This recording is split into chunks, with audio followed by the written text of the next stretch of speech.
Shalom, Izzy here with Holy Language Institute at holylanguage.com. So we're doing something interesting here. We're actually reading through the epistle of St. Paul to the Romans, as this little book is classically called in Christian circles. If you wanted to get more into the Hebrew terminology, we refer to this letter as the Igeret. That's a letter of Saul of Tarsus, to the Talmidim, the disciples of Yeshua, in the city of Rome. And either way, there are some very powerful teachings in this book. Paul really opens up his own chest, so to speak, and lets us peer into his inner life. He talks about how he experienced this lifelong struggle where he wanted to do one thing, but then he ended up doing something else. And he definitely felt torn and said stuff like, "Woe is me! Who's going to rescue me?" And that should be comforting to all of us. For those of us who, don't feel like we've totally figured out life yet, or sometimes we act out and do stuff that isn't really us. Hey, you're not alone. It's part of the spiritual journey, and I wanted to show you something. So this is Romans in Hebrew. This was translated into biblical style Hebrew by a Christian Hebrew scholar and very very strong friend of the Jewish people named Franz Delitzsch. And we just finished reading through Romans chapter 7, and I wanted to show you one little line here and talk about something with you. Talk about how Paul said that the law is spiritual. Talk about what that actually means. So this is Romans chapter 7, verse 14. I'm going to read just a couple of words with you from here to here. And maybe you've never seen Hebrew before. If so, then welcome. And it reads from right to left, just like most Middle Eastern languages that I'm aware of. Okay, so here's what it says. Ki, because yodim anachnu. So we know, she, that ha-Torah, and of course this is like, the Torah. Torah is a word that most people know. Most people would say, well, the Torah, that's the law. And yeah, it is the law, but that honestly isn't the best translation. There's another Hebrew word that you can use for law, which is chok, and actually that's used in this translation of Romans 7 a little bit farther on.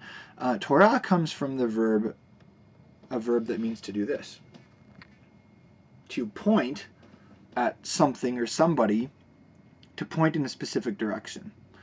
And then from that verb we get this Hebrew word Torah. So what does the Torah actually do? Well, the 5 books of Moses, and then God's law in general. Well, what's the actual intent behind it? Well, this tells us something. It's pointing at something. It's pointing at somebody. Of course, we know who that is. Paul said, for instance, in Romans chapter 10, verse 4, Christ is the end of the law. Unfortunately, many people have misunderstood this as meaning that Christ is the termination of the law. But the Greek word there for end is telos. It's the root word behind our English word for telescope. What does a telescope do? You look through a telescope and it points in a specific direction. So telos, the Greek word, it has the sense of goal. Christ is the goal of the law. That makes more sense, doesn't it? Because Jesus said, "Don't think that I came to do away with the law." Jesus didn't come to do away with the law, which means Jesus didn't do away with the law. So the question is, what's the law there for? The law points to the Messiah. Just like it's almost like the Torah is a telescope, and if you look through the telescope, guess who you're going to see? You're going to see Yeshua of Nazareth, because he is the Word who is made flesh. He's like a Torah. He was like a walking Torah scroll. He was like the Torah with skin on, and he lived it out better than anybody else, and he is still living it out even today because it's who he is. And just like the law was and is an expression of his Father in heaven, even so Yeshua, as the Son of God, was and is the ultimate expression of his Father in heaven. So, that Yeshua is the Word. Yeshua is the law of God. He is the Torah. And that is why the Torah points to him. I really love that. That is the heart of the Torah right there. Torah can also have the sense of teaching or instruction. All right, so maybe you've heard this before, but maybe it gives you a new perspective. For instance, you've probably never heard anyone explain that the Torah is like a telescope, and that if you look through the telescope, guess who you see. But there is also a lot of practical instruction in spiritual teachings in the law, and so I wanted to maybe give you a little bit of a fuller sense of the Pentateuch, the first 5 books in the Bible. There's a lot there. So he says, we know that the Torah is something, that it is, here's the word, ruhanit. This is actually a pretty rare word in Hebrew, but the root of it is ruach. And you may know that word ruach. What does ruach mean? Well, actually, as I film outside right now, my studio, it is I can hear the ruach. I can hear the wind. The word ruach means wind in Hebrew. It also means breath. And I have my little microphone here. I'm going to blow into it, and you can hear my ruach. That's my ruach you just heard. Now, the word ruach in Hebrew, which literally means wind or breath, it came to also mean spirit. So there's something about, and when we say spirit, that can be a reference to the spiritual world. That can be a reference to the Spirit of God, and actually to God himself, because Yeshua said God is spirit, he is a spirit. And it can also be a reference to you as a spirit. You're not just a little chunk of flesh. You're not just like a walking, talking animal. You are a spiritual being, and you live in this physical world through your physical body, kind of like your earth suit, so to speak. So, so it's really neat to think about that. How is the wind a picture of the spiritual dimension?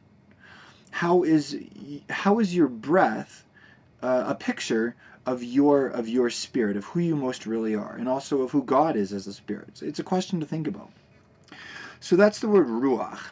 And then if you want to say that something is spiritual, Hebrew has both masculine and feminine, like every genders, like everything is either one or the other. So interestingly enough, the Torah, God's law, is feminine, and so here we have ruchanit, which is which means spiritual. If you wanted to say that in the masculine, you would say ruchani. So if you're a spiritual woman, we'd see that you're a woman who is ruchanit. You are a ruachi person. If you're a man, we'd say that you are ruchani. You're a windy or a breathy man. Okay, that's the Hebrew word for spiritual. Maybe that gives you a little bit of a better sense of spirituality in the ancient Hebrew worldview and paradigm. So that's the concept that I wanted to kind of show you from the Hebrew.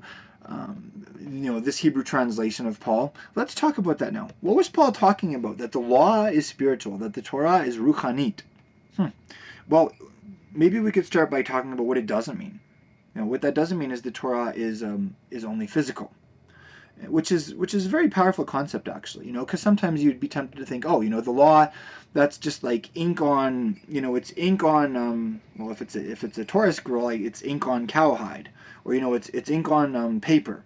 It's just a book, or it's just a scroll. It's a physical object. Well, I mean, yes, it is that, but apparently it's so much more than that. Or maybe we could even think about that on the next level. If you look at all the little letters, all the little squiggles on the page, every one of those little squiggles represents a sound that we make with our mouths.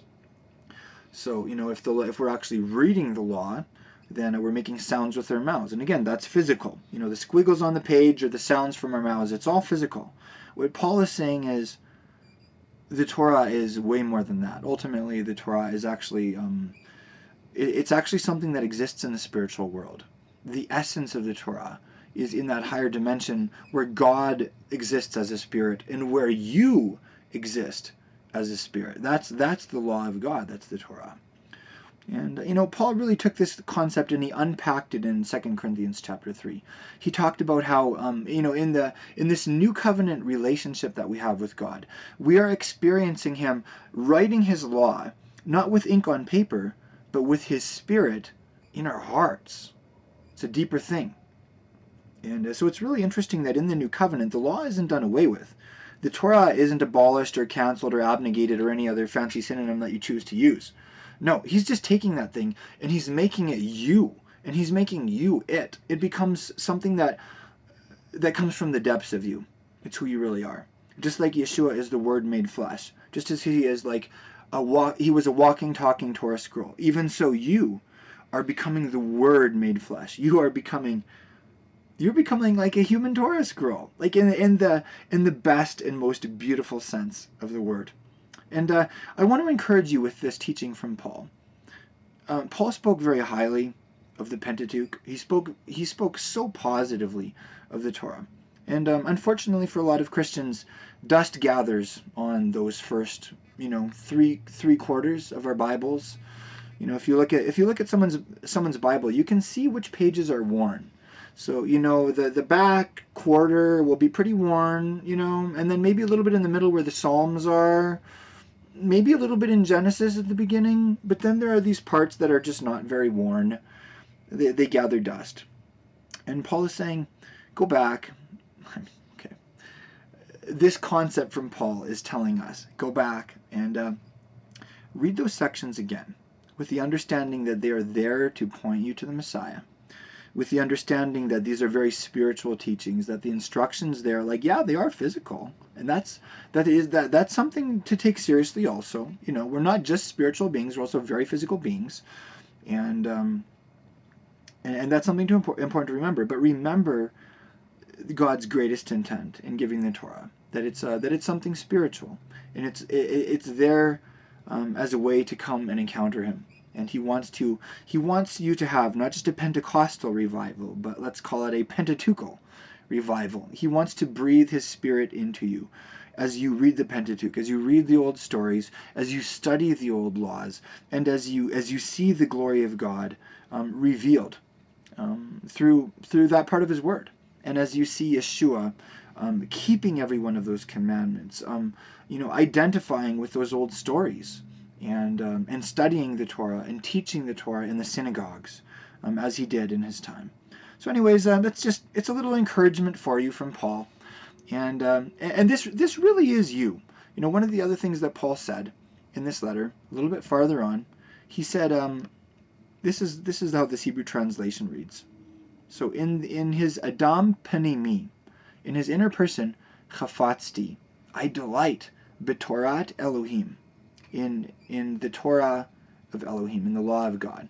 So Paul says, in my inner person, in who I really am, I delight in God's law. I just love that thing. I get really excited about the law. Kind of sounds like Psalm 119, doesn't it?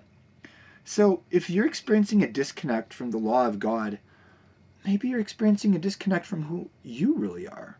Maybe it's time to dig a little bit deeper. Maybe it's time to find yourself in a deeper way and discover that the Torah really is a mirror. And when you look in that mirror, you don't just see who the Messiah is, but you also see who you most truly and really are. Because you have been begotten of God. You have been born of His Spirit. And just as you are a spiritual being, the law is a spiritual thing. So go back, read the Old Testament again, and experience that revival for yourself. I guarantee that it is there for you if you desire it. Well, thanks for joining me. This is, I'd mentioned that we're reading through Romans chapter 7. You're like, what are you talking about? We're reading through it. Well, we're a school. Our website's holylanguage.com. And our focus as a school is on following Yeshua of Nazareth, coming closer to Him in that original Hebrew Jewish context of the Bible. Just doing stuff like this, reading the Bible in Hebrew together, learning words, learning concepts, growing spiritually, becoming disciples that look a little bit more like our spiritual teacher and master, Yeshua. And I'd love to have you join us. So come check us out at holylanguage.com. And thanks for joining me in this little takeaway talking about just how spiritual the law really is.